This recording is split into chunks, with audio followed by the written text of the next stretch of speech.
अस्सलामुअलैकुम, welcome back.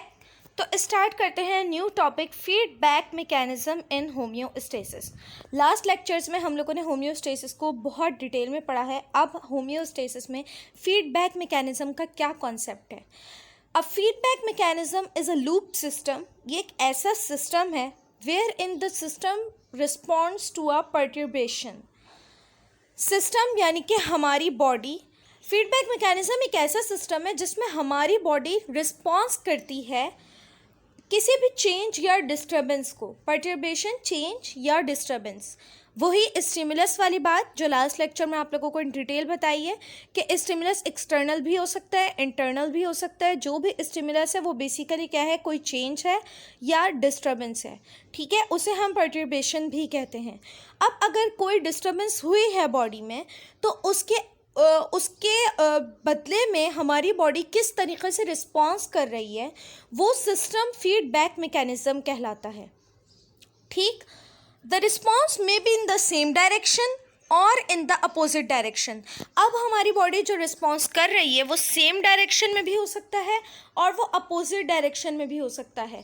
अगर वो सेम डायरेक्शन में होगा तो उसे पॉजिटिव फीडबैक बोलेंगे, अगर वो अपोजिट डायरेक्शन में होगा तो उसे नेगेटिव फीडबैक बोलेंगे। तो पॉजिटिव और नेगेटिव फीडबैक तो आगे इन डिटेल आने वाला है, हम लोग इन डिटेल पढ़ेंगे, बट मैं अभी सिर्फ इतनी सी बात बता दूं। अगर जो डिस्टर्बेंस आई है, अगर हमारी बॉडी उस डिस्टर्बेंस को और ज़्यादा फेवर कर रही है, उस डिस्टर्बेंस के साथ काम कर रही है, अब हमारी बॉडी ऐसे रिस्पॉन्स कर रही है कि जो चेंज आया है वो चेंज के फेवर में वो रिस्पॉन्स कर रही है, तो वो पॉजिटिव फीडबैक कहलाएगा। लेकिन जो चेंज आया है अगर हमारी बॉडी उसके खिलाफ रिस्पॉन्स करे, उसके अगेंस्ट रिस्पॉन्स करे, तो फिर वो नेगेटिव फीडबैक कहलाएगा। इन बायोलॉजिकल सेंस, बायो के फॉर्म में अगर हम देखें, a feedback mechanism involves a biological process that tends to initiate और inhibit the production of any product in the body. Biology के सेंस में फीडबैक मैकेनिज्म क्या है? फीडबैक मैकेनिज्म एक ऐसा बायोलॉजिकल प्रोसेस है जिसमें हमारी बॉडी में किसी भी प्रोडक्ट की production, product for example product में आप ले लें एंजाइम्स या हार्मोन्स, क्योंकि बेसिकली हमारी बॉडी में हर चीज़ कौन कंट्रोल कर रहा होता है, हर चीज़ किससे स्टार्ट और इनहिबिट हो रही होती है, एंजाइम्स की मदद से या हार्मोन्स की मदद से। एंजाइम्स और हार्मोन्स का हमारी बॉडी में बहुत ज़्यादा अहम फंक्शन है। तकरीबन सारे फंक्शंस हार्मोन्स या एंजाइम्स की ही मदद से स्टार्ट भी हो रहे होते हैं और एंड भी हो रहे होते हैं। तो हमारी बॉडी में जो प्रोडक्ट्स हैं उनके एग्जाम्पल आप ले लें एंजाइम्स या हार्मोन्स, ठीक है। अगर हम एंजाइम्स या हार्मोन्स की बात करें तो उनकी प्रोडक्शन, उन प्रोडक्ट्स की प्रोडक्शन यानी कि उन प्रोडक्ट्स का बनना, ठीक है, उन प्रोडक्ट्स के बनने का प्रोसेस को इनहिबिट या इनिशिएट करने का जो काम होता है वो फीडबैक मैकेनिज्म कर रहा होता है, ठीक है। Feedback mechanism involves a biological process. Feedback mechanism एक ऐसा बायोलॉजिकल प्रोसेस है दैट टेंड्स टू इनिशिएट और इनहिबिट, जो या तो इनिशिएट करवाता है यानी कि या तो स्टार्ट करवाता है, और इनहिबिट या तो एंड करवाता है। क्या करेगा फीडबैक मैकेनिज्म? एक ऐसा प्रोसेस है जो या तो स्टार्ट करवाएगा या तो एंड करवाएगा प्रोडक्शन को, बनावट को। किस चीज़ की प्रोडक्शन को? एनी प्रोडक्ट, किसी भी प्रोडक्ट की प्रोडक्शन को जो प्रोसेस स्टार्ट करे या एंड करे, वो फीडबैक मैकेनिज्म है, ठीक है। The feedback mechanism may be observed at the levels of cells. अब फीडबैक मैकेनिज्म को हम सेल्स में भी ऑब्जर्व कर सकते हैं, टिश्यूज़ में भी ऑब्जर्व कर सकते हैं, और पूरे ऑर्गन्स, यानी कि ऑर्गन्स हमारी बॉडी के जितने भी आज़ा हैं, हमारा हार्ट, हमारे लंग्स, हमारी किडनीज, हम ऑर्गन्स में भी इसे ऑब्जर्व कर सकते हैं। इट रेगुलेट्स का मतलब कंट्रोल, होम्योस्टेसिस, ये हमारे होम्योस्टेसिस को कंट्रोल करता है, ठीक है। होम्योस्टेसिस को कैसे ये कंट्रोल कर रहा है कि जब किसी भी चीज़ की देखें, to achieve certain range of optimal condition. Optimal यानी कि नॉर्मल, जितनी रिक्वायर्ड है उतनी कंडक्शन, किसी भी चीज़ की उतनी प्रोविज़न कि कोई चीज़ कितनी हमारी बॉडी में प्रेजेंट होनी चाहिए, उसकी एक एग्जैक्ट रेंज को अचीव कर सकें, उसमें हेल्प करता है, ठीक है। होम्योस्टेसिस क्या है? पहले बहुत दफ़ा एक्सप्लेन कर चुकी हूँ। होम्योस्टेसिस सिंपली ये है कि आपकी बॉडी का इंटरनल जो एनवायरनमेंट है उसे स्टेबल करके रखना, उसे मेंटेन करके रखना, उसे कंट्रोल करके रखना। ना कोई चीज़ एक्स्ट्रा हो, ना कोई चीज़ कम हो। हर चीज़ का एक लेवल है हमारी बॉडी में, एक परफेक्ट सेट पॉइंट है हमारी बॉडी में कि ये चीज़ इतनी ही होनी चाहिए। अगर उससे ज़्यादा हो जाए तो भी प्रॉब्लम होती है, अगर उससे कम हो जाए तो भी प्रॉब्लम होती है। अब उस होम्योस्टेसिस को मेंटेन करने के लिए, उस होम्योस्टेसिस को रेगुलेट करने के लिए, कंट्रोल करने के लिए फीडबैक मैकेनिज्म एक अहम किरदार अदा करता है। किस तरीके से? जब किसी भी प्रोडक्ट की प्रोडक्शन को फीडबैक मैकेनिज्म कंट्रोल करेगा कि कोई हार्मोन या कोई एंजाइम कितना प्रोड्यूस होना चाहिए, कोई हार्मोन या कोई एंजाइम को कब उसकी प्रोडक्शन को स्टार्ट करना है, कब वो इनफ प्रोड्यूस हो गया है और अब उसकी प्रोडक्शन को एंड करना है, ये सारी चीज़ें जब फीडबैक मैकेनिज्म कंट्रोल करता है तो अल्टीमेटली हमारी बॉडी का इंटरनल एनवायरनमेंट बैलेंस होकर रहता है। जब वो किसी चीज़ को ज़्यादा नहीं प्रोड्यूस होने देगा और किसी चीज़ को कम नहीं होने देगा तो फिर हमारी बॉडी का जो होम्योस्टेसिस होगा वो मेंटेन रहेगा। होप्स हो कि आप लोगों को फीडबैक मैकेनिज्म अच्छे से समझ में आ गया हो। अब हम देखते हैं negative feedback mechanism. Feedback mechanism की जो दो टाइप्स हम लोगों ने पढ़ी हैं, एक होता है पॉजिटिव फीडबैक, एक होता है नेगेटिव फीडबैक। तो स्टार्ट करते हैं negative feedback mechanism. Almost all homeostatic control mechanisms are negative feedback mechanism. कह रहे हैं कि तकरीबन जितने भी होम्योस्टैटिक कंट्रोल मैकेनिज्म्स हैं, यानी कि होम्योस्टेसिस को कंट्रोल करने वाले जितने भी मैकेनिज्म्स हैं वो तकरीबन सारे नेगेटिव फीडबैक मैकेनिज्म्स होते हैं। इन लोगों ने ये नहीं कहा कि वो सारे के सारे नेगेटिव होते हैं, वो तकरीबन सारे नेगेटिव होते हैं, क्योंकि ऑब्वियसली पॉजिटिव भी कुछ ना कुछ होंगे। लेकिन यहाँ पे ये बात लिखने का मकसद सिर्फ इतना है कि नेगेटिव फीडबैक ज़्यादा तादाद में होते हैं। These mechanisms change the variable back to its original state. Variable का क्या मतलब था? कोई भी ऐसी चीज़ जो चेंज हो सके, वो चीज़ हमारे पास थी वेरिएबल। ठीक है, तो नेगेटिव फीडबैक मैकेनिज्म क्या करता है? जो भी वेरिएबल्स होते हैं, फॉर एग्जांपल बॉडी का टेम्परेचर, ठीक है, उसे वापस से अपने ओरिजिनल स्टेट में लेकर आना नेगेटिव फीडबैक मैकेनिज्म का काम होता है। नेगेटिव फीडबैक मैकेनिज्म क्या करता है? जो भी चेंजेबल चीज़ होती है, जो चेंज हो गई होती है, जिसमें चेंजिंग्स आ गई होती है, वो उसे वापस से अपनी ओरिजिनल पोजीशन में लेकर आता है, अपनी ओरिजिनल स्टेट में लेकर आता है, या उसकी आइडियल वैल्यू पर लेकर आता है। पहले भी मैंने बताया आइडियल वैल्यू क्या है, कि जो परफेक्ट वैल्यू है, कि जितनी होनी चाहिए, ना उससे कम ना उससे ज़्यादा। थस क्रिएट्स स्टेबिलिटी, जिसकी वजह से क्या होता है? बॉडी की स्टेबिलिटी मेंटेन हो जाती है। ठीक है, बॉडी स्टेबल हो जाती है। जब उसमें किसी चीज़ की कमी नहीं होगी, किसी चीज़ की ज्यादती नहीं होगी, तो हेल्थ बिल्कुल स्टेबल, बिल्कुल परफेक्ट रहेगी। ठीक है, तो ज़्यादातर जो होम्योस्टैटिक कंट्रोल मैकेनिज्म्स होते हैं वो नेगेटिव फीडबैक मैकेनिज्म होता है। और नेगेटिव फीडबैक मैकेनिज्म क्या करता है? बॉडी में जो भी चेंजिंग्स आई हैं उन्हें वापस अपनी ओरिजिनल स्टेट में या उनकी परफेक्ट वैल्यू पर लेकर आता है, जिसकी वजह से बॉडी की स्टेबिलिटी मेंटेन रहती है। फॉर एग्जाम्पल, अच्छा उससे पहले आप लोग पहले इस डायग्राम को देखें। ठीक है, ग्लूकागॉन क्या है?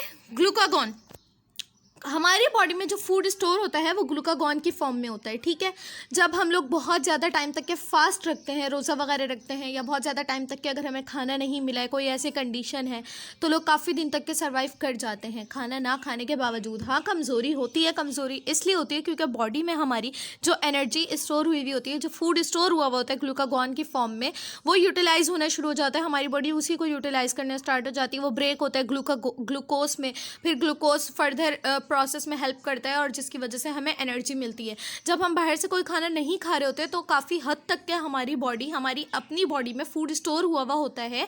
हमारी बॉडी वो जो फूड स्टोर हुआ होता है वो ग्लूकागॉन की फॉर्म में स्टोर हुआ होता है। हमारी बॉडी उसे ही यूज़ करके एनर्जी यूज़ करना शुरू कर देती है। ठीक है, तो अभी देखें प्लांट्स की बॉडी में फूड जो स्टोर होता है वो स्टार्च की फॉर्म में होता है, और एनिमल बॉडी में जो स्टोर होता है और हमारी बॉडी में जो स्टोर होता है वो ग्लूकागॉन की फॉर्म में स्टोर होता है। Because we are also animals, we are social animals.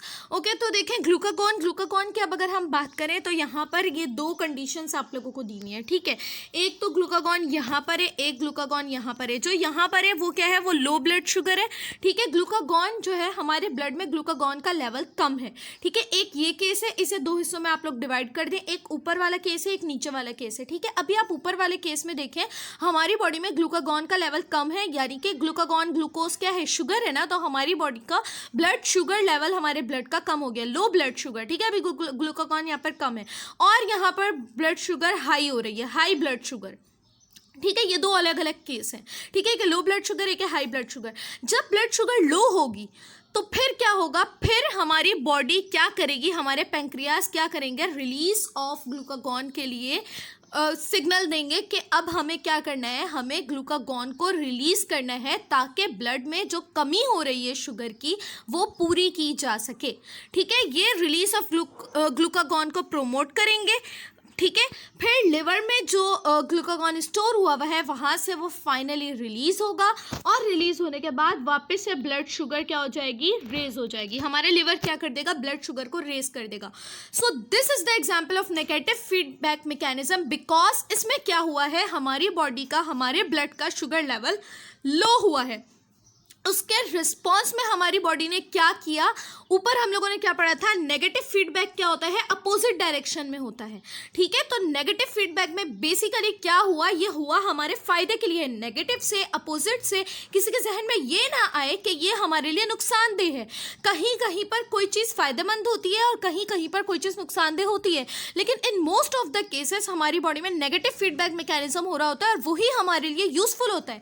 Example ये है, देखिए हमारी बॉडी का ब्लड शुगर लेवल लो हुआ है, जितना होना चाहिए उतना नहीं है, उससे कम हो गया है।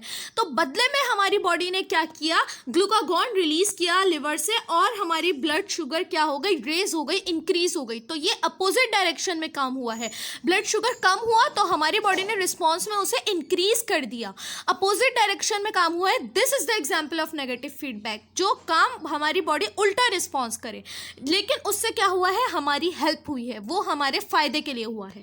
ठीक है, एक तो था ये केस। अब आप आ जाए दूसरे केस के ऊपर, हाई ब्लड शुगर। अब अगर हमारे ब्लड में शुगर लेवल इंक्रीज हो गया, बहुत ज़्यादा हो गई है, शुगर लेवल बहुत ज़्यादा हो गया, वो भी हमारे लिए नुकसानदेह है। ठीक है, फिर क्या होगा, फिर दोबारा से हमारे पैंक्रियास क्या करेंगे, इंसुलिन की प्रोडक्शन को रिलीज करेंगे। ठीक है, इंसुलिन को रिलीज करेंगे। इंसुलिन क्या है, इंसुलिन जब ग्लूकोज, अब देखें किसी को अगर डायबिटीज़ होती है, किसी को अगर शुगर होती है, तो क्या करते हैं, उसे इंसुलिन के इंजेक्शंस दिए जाते हैं। क्यों, क्योंकि इंसुलिन वो केमिकल है हमारी बॉडी में, इंसुलिन ही वो चीज़ है हमारी बॉडी में जो शुगर लेवल को कम करने में हेल्प करती है। ठीक है, तो अगर ब्लड शुगर लेवल बढ़ जाएगा तो फिर पैंक्रियास क्या करेंगे, इंसुलिन को रिलीज करवाएंगे। जब इंसुलिन रिलीज हो जाएगा तो फिर देखें ब्लड शुगर लेवल हमारा वापस से लो हो जाएगा, और नॉर्मल, इतना लो हो जाएगा कि वो नॉर्मल कंडीशन पर आ जाए। जब नॉर्मल पर आ जाएगा तो फिर उससे ज़्यादा हम इंसुलिन की प्रोडक्शन नहीं कर पाएंगे। ठीक है, तो ये भी नेगेटिव फीडबैक के एग्जाम्पल है और ये भी नेगेटिव फीडबैक के एग्जाम्पल है। जब हमारी ब्लड शुगर लो हो गई थी तो हमारी बॉडी ने ग्लूकागॉन को, यानी कि शुगर को इंक्रीज कर दिया, नेगेटिव अपोजिट डायरेक्शन में काम किया। एक चीज़ कम हुई तो हमारी बॉडी ने उसे बढ़ा दिया। ठीक है, और यहाँ पर जब ब्लड शुगर बहुत ज़्यादा बढ़ गई तो हमारी बॉडी ने इंसुलिन को रिलीज करवाया। इंसुलिन के रिलीज होने से क्या हुआ, ब्लड शुगर जो बढ़ गई थी वो वापस से कम हो गई और अपने नॉर्मल लेवल पर, अपनी आइडियल स्टेट पर आ गई। ठीक है, so these are the two examples of negative feedback mechanism. ये दोनों ही हमारी बॉडी के लिए हेल्पफुल हैं। उसके बाद इसी एग्जाम्पल को आई थिंक यहाँ पर एक्सप्लेन किया हुआ होगा, डायग्राम से हमने समझ लिया। अभी जल्दी से हम पैरा रीड करके देख लेते हैं इसमें हमसे क्या कहने की कोशिश कर रहे हैं।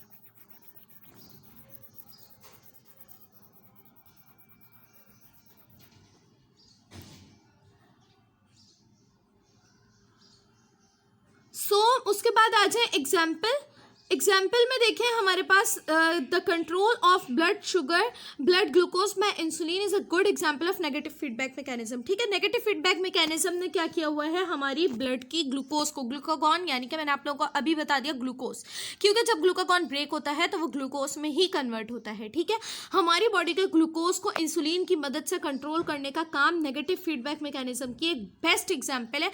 क्यों, क्योंकि नेगेटिव फीडबैक मैकेनिज्म ने क्या किया हुआ है, हमारी ब्लड के शुगर लेवल को कंट्रोल किया। ठीक है, व्हेन ब्लड शुगर राइजेस, जब ब्लड शुगर बहुत ज्यादा बढ़ गई तो receptors in the,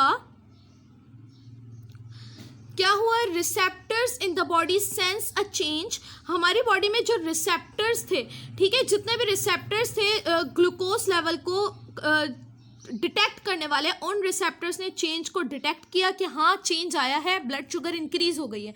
in turn जिसके बदले में द कंट्रोल सेंटर यहाँ पर कौन था? यहाँ पर कंट्रोल सेंटर पैंक्रियास था। पैंक्रियास को हमारी पूरी बॉडी का अगर हम कंट्रोल सेंटर देखें ना तो वो तो ब्रेन है, ठीक है। लेकिन अगर हम एग्जाम्पल वाइज देखेंगे तो फिर तो जो चीज़ जहाँ पर कंट्रोल की जाती है वही उसका कंट्रोल सेंटर कहलाएगा, क्योंकि इंसुलिन की प्रोडक्शन कहाँ से होती है? इंसुलिन की प्रोडक्शन पैंक्रियास से होती है। तो ब्लड शुगर को कंट्रोल करना किसका काम है? पैंक्रियास का काम है। इसलिए यहाँ पर कंट्रोल सेंटर को पैंक्रियास लिखा हुआ है, ठीक है, अकॉर्डिंग टू द केस के यहाँ पर बात किस चीज़ की हो रही है, ठीक है। जब हमारे डिटेक्टर्स ने चेंज को डिटेक्ट कर लिया कि हाँ यहाँ पर चेंज आया है, ब्लड शुगर इंक्रीज हुई है, तो फिर जो हमारा कंट्रोल सेंटर है हमारा पैंक्रियास, उसने इंसुलिन सिक्रीट किया ब्लड में, insulin into the blood, effectively lowering blood sugar levels, जिसने ब्लड शुगर लेवल को वापस से क्या कर दिया? लो कर दिया, कम कर दिया, ठीक है। अब उसके बाद क्या हुआ? Once blood sugar level reaches homeostatic state, मैंने आप लोगों को क्या बताया? हद से ज़्यादा कम नहीं करेगा, वरना फ़ायदा क्या हुआ कंट्रोल करने का? कंट्रोल करने का मतलब है ना चीज़ हद से ज़्यादा हो ना कोई चीज़ हद से कम हो, ठीक है। वो कहाँ तक के, किस लेवल तक के कम करेगा? वो उस वक्त तक कम करेगा जब तक के शुगर लेवल होम्योस्टेटिक कंडीशन पर, होम्योस्टेटिक स्टेट पर ना पहुँच जाए, उस स्टेट पर ना पहुँच जाए जहाँ पर उसको होना चाहिए। जब ब्लड शुगर सेट पॉइंट पर ना आ जाए, अपने जितनी ब्लड शुगर ब्लड में होनी चाहिए शुगर, जब उस लेवल तक के पहुँच जाएगी तब तक के वो उसे लो करता रहेगा। The pancreas stops releasing insulin, जब वो होम्योस्टेटिक स्टेट पर पहुंच जाएगी, जब वो नॉर्मल हो जाएगी, जितनी होनी चाहिए थी उतनी हो जाएगी, तो फिर पैंक्रियास इंसुलिन के प्रोडक्शन को स्टॉप कर देगा, ठीक। When there is low level of glucose in blood, और अब ये आप उल्टी कंडीशन ले लो, अगर ग्लूकोज लेवल कम होगा हमारे ब्लड में, the glucagon is release from pancreas, तो फिर क्या होगा? ग्लूकागॉन रिलीज होगा, ठीक है। ग्लूकागॉन रिलीज होगा क्यों? क्योंकि शुगर क्या है हमारे ब्लड में? शुगर क्या है?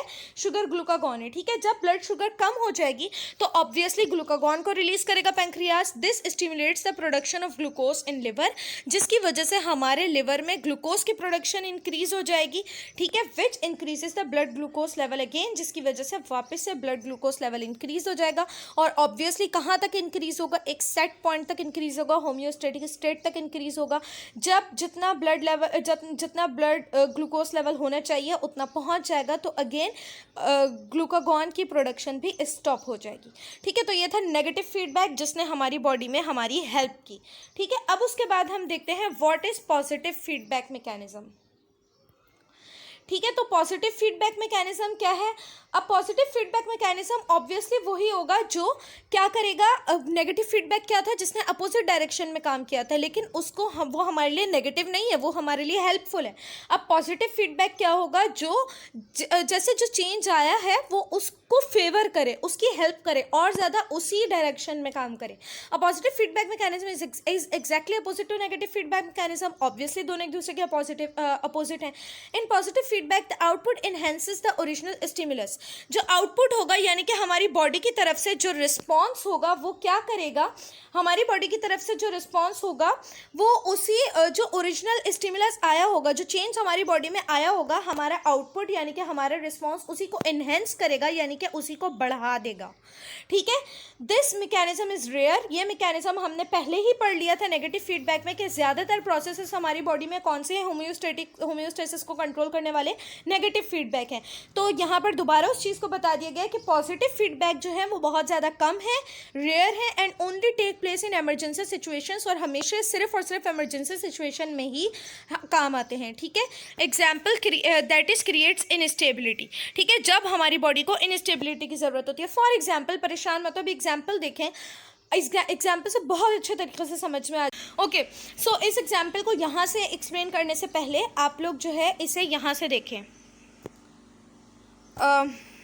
नेक्स्ट पहले हम लोग ये देख लेते हैं, ये जो आप लोगों को डायग्राम दी हुई है, ठीक है, ये जो एक चार्ट आप लोगों को दिया हुआ है, यहाँ से वो एग्जाम्पल और ज़्यादा अच्छे तरीके से एक्सप्लेन हो जाएगी, आप लोगों को समझ में आ जाएगी। देखें, जब चाइल्ड बर्थ में जो है पॉजिटिव फीडबैक एक इमरजेंसी कंडीशन है, रेयर कंडीशन होती है जब पॉजिटिव फीडबैक मैकेनिज्म होता है जो क्या करता है, जो स्टिमुलस आया होता है उसी को और ज़्यादा इन्हेंस करता है, उसी चेंज को और ज़्यादा बढ़ाता है।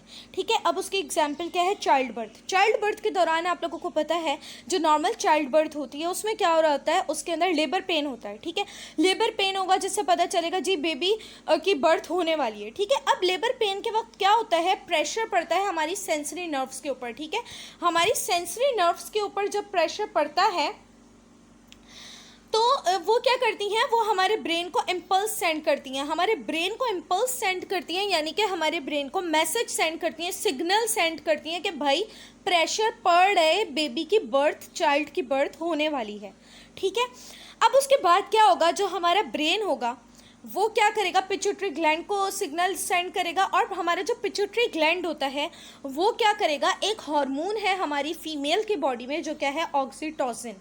ठीक है, हार्मोन का क्या नाम है, ऑक्सीटोसिन। तो ये हार्मोन को हमारा पिट्यूटरी ग्लैंड रिलीज करवाएगा। ठीक है, जब प्रेशर पड़ा हमारी सेंसरी नर्व्स पर, सेंसरी नर्व्स कौन सी हैं, सेंसरी नर्व्स हमारे यूट्रस की नर्व्स हैं।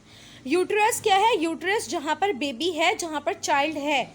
ठीक है, हमारे यूट्रस जहाँ से बेबी की बर्थ होनी है।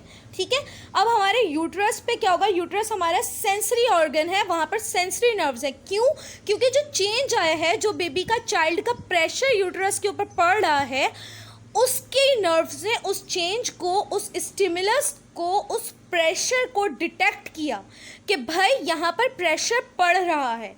फिर वो जो सेंसरी नर्व्स थे यूट्रस की, उन्होंने हमारे ब्रेन को मैसेज, सिग्नल्स, इम्पल्स भेजे, और हमारे ब्रेन ने पिट्यूटरी ग्लैंड को ऑर्डर किया कि भाई अब आप हार्मोन की प्रोडक्शन स्टार्ट कर दो। कौन से हार्मोन की प्रोडक्शन, ऑक्सीटोसिन। ऑक्सीटोसिन क्या करेगा, ऑक्सीटोसिन स्टिमुलेट करेगा, यानी कि स्टार्ट करेगा यूट्राइन कॉन्ट्रैक्शन को, यानी कि हमारे यूट्रस की कॉन्ट्रैक्शन को। हमारा यूट्रस क्या करेगा, कॉन्ट्रैक्ट होगा, हमारा यूट्रस एकदम से बिल्कुल सुखड़ जाएगा, कॉन्ट्रैक्शन, रिलैक्सेशन होगी, उसमें कॉन्ट्रैक्ट होगा, जिसके नतीजे में क्या होगा, uterine contractions press baby against cervix. तो सर्विक्स क्या है, सर्विक्स वो ओपनिंग है जहाँ से चाइल्ड ने बॉडी से बाहर आना है। ठीक है, आप लोग गूगल पर जाकर इजीली सर्च कर सकते हैं। सर्विक्स वो ओपनिंग है जहाँ से चाइल्ड बर्थ होनी है, जहाँ से नॉर्मल डिलीवरी में चाइल्ड ने बॉडी से बाहर आना है, मदर की बॉडी से बेबी ने बाहर आना है, वो ओपनिंग सर्विक्स है। ठीक है, अब वो जो ऑक्सीटोसिन है, ऑक्सीटोसिन क्या करेगा, यूट्राइन की कॉन्ट्रैक्शन को इंक्रीज करेगा, और यूट्राइन की कॉन्ट्रैक्शन इंक्रीज होने की वजह से क्या होगा, वो जो यूट्रस में बेबी है उसे पुश करेगा कि वो सर्विक्स के थ्रू, यानी कि ओपनिंग के थ्रू बॉडी से बाहर आ जाए और उसकी बर्थ हो जाए। समझ में आई? तो पॉजिटिव फीडबैक मैकेनिज्म कैसे यहाँ पर अप्लाई हुआ, ऐसे अप्लाई हुआ कि जब प्रेशर बढ़ रहा था हमारी बॉडी में क्या हुआ, सेंसरी ऑर्गन्स ने क्या सेंस किया कि चाइल्ड का प्रेशर यूट्रस पर बढ़ रहा है, वो बाहर आने वाला है। ठीक है, उसकी बर्थ होने वाली है, प्रेशर बढ़ा, तो बजाय इसके कि हमारी बॉडी उसके खिलाफ काम करती, अगर हमारी बॉडी उसके खिलाफ काम करती, अगर यहाँ पर नेगेटिव फीडबैक होता, तो आप लोग खुद सोचें, फिर प्रेशर तो रुक जाता। अगर प्रेशर रुक जाता तो वो तो बहुत ज़्यादा प्रॉब्लमेटिक कंडीशन हो जाती, बेबी की बर्थ नहीं हो पाती, फिर सीजर करनी पड़ती। ठीक है, फिर ऑपरेट करना पड़ता। तो उस चीज़ से बचाने के लिए एक इमरजेंसी कंडीशन है जिसमें पॉजिटिव फीडबैक ने हमारी हेल्प की है। कैसे हेल्प की है पॉजिटिव फीडबैक, एक तो प्रेशर पहले से बढ़ रहा था, जब प्रेशर बढ़ रहा था तो हमारी बॉडी ने बदले में ऑक्सीटोसिन हार्मोन रिलीज करवाया, उस ऑक्सीटोसिन हार्मोन ने मज़ीद और ज़्यादा प्रेशर बढ़ाया, यूट्राइन की कॉन्ट्रैक्शन करवा दी। यूट्राइन में जब कॉन्ट्रैक्शन हो गई तो और ज़्यादा प्रेशर बढ़ गया, उसने फोर्सफुली बेबी को पुश किया कि वो सर्विक्स के थ्रू बाहर आ जाए। ठीक है, पहले से प्रेशर था, उसने और ज़्यादा प्रेशर डाला और फाइनली चाइल्ड बर्थ हो गई। तो ये एग्जाम्पल है पॉजिटिव फीडबैक की। तो आए जल्दी से इसे पैराग्राफ से पढ़ लेते हैं। तो यहाँ पर एग्जाम्पल क्या है, good example of positive feedback mechanism is, positive feedback mechanism की एक बेस्ट एग्जाम्पल क्या है, child birth. Okay, child birth में क्या हो रहा है, contraction of uterus send impulse to pituitary gland. ठीक है। चाइल्ड बर्थ में बेसिकली क्या हो रहा है, जो यूट्रस की कॉन्ट्रैक्शन है वो इम्पल्स सेंड कर रही है पिट्यूटरी ग्लैंड को, ठीक है। यूट्रस जब कॉन्ट्रैक्ट हो रहा है तो उसने पिट्यूटरी ग्लैंड को इम्पल्स सिग्नल सेंड किया ड्यूरिंग लेबर पीरियड, जब लेबर पेन हुआ, जब लेबर पीरियड था। अ हार्मोन कॉल्ड ऑक्सीटोसिन, एक हार्मोन है ऑक्सीटोसिन, वो रिलीज हुआ पिट्यूटरी ग्लैंड से, ठीक है। दैट स्टिमुलेट्स, जिसने स्टार्ट करवाई कॉन्ट्रैक्शन ऑफ यूट्रस, हमारे यूट्रस की कॉन्ट्रैक्शन को। द इंक्रीज इन कॉन्ट्रैक्शंस, और जो कॉन्ट्रैक्शंस इंक्रीज हुई हैं causes more oxytocin to be released, ठीक है। जब कॉन्ट्रैक्शन इंक्रीज होगी तो वो और ऑक्सीटोसिन रिलीज करवाएगा, और ऑक्सीटोसिन रिलीज करवाएगा, और उस वक्त तक उस ऑक्सीटोसिन को रिलीज करवाता रहेगा जब तक ये साइकिल चलती रहेगी और फाइनली बर्थ प्रोसेस कंप्लीट ना हो जाए, ठीक है। The oxytocin is made by neurosecretory cells. अब ऑक्सीटोसिन के बारे में थोड़ा सा डिटेल आपको दी हुई है कि ऑक्सीटोसिन कहाँ पर बनता है, ऑक्सीटोसिन कहाँ पर मैन्युफैक्चर होता है। ऑक्सीटोसिन न्यूरोसिक्रेटरी सेल्स में हमारे हाइपोथैलेमस, हमारे ब्रेन का एक पार्ट है हाइपोथैलेमस, हमारे हाइपोथैलेमस में न्यूरोसिक्रेटरी सेल्स होते हैं जहाँ से न्यूरॉन्स की सिक्रीशन होती है, हमारे मतलब ब्रेन का एक हिस्सा है हाइपोथैलेमस, वहाँ पर ऑक्सीटोसिन की प्रोडक्शन होती है, वहाँ पर ऑक्सीटोसिन बनता है। और कहाँ पर स्टोर होता है ऑक्सीटोसिन, हमारे पास स्टोर होता है पिट्यूटरी ग्लैंड में। हमारी बॉडी में बहुत सारे ग्लैंड्स हैं, होप सो आप लोगों ने पढ़े होंगे। ग्लैंड से क्या होता है, हार्मोन्स रिलीज होते हैं, ठीक है। हमारी बॉडी का जो ग्लैंड है पिट्यूटरी ग्लैंड, ठीक है, पिट्यूटरी ग्लैंड के पोस्टीरियर वाले लोब में, पिट्यूटरी ग्लैंड्स में लोब्स होते हैं, पिट्यूटरी ग्लैंड में लोब्स होते हैं, इन्फीरियर पोस्टीरियर, तो उसके पोस्टीरियर वाले लोब में यानी कि उसके पीछे वाले लोब में, उसके पीछे वाले हिस्से में हाइपोथैलेमस से जो ऑक्सीटोसिन बन के रिलीज हुआ है वो आकर पिट्यूटरी ग्लैंड के पोस्टीरियर पिछले वाले लोब में, पिछले वाले हिस्से में जाकर स्टोर हो जाता है। और जब बेबी बर्थ के दौरान ऑक्सीटोसिन की ज़रूरत पड़ती है तब हमारा पिट्यूटरी ग्लैंड उस ऑक्सीटोसिन को रिलीज़ कर देता है और वो ऑक्सीटोसिन फाइनल यूट्रस की कॉन्ट्रैक्शन को इंक्रीज़ करवाता है, जिसकी वजह से बेबी बर्थ का प्रोसेस कंप्लीट होता है।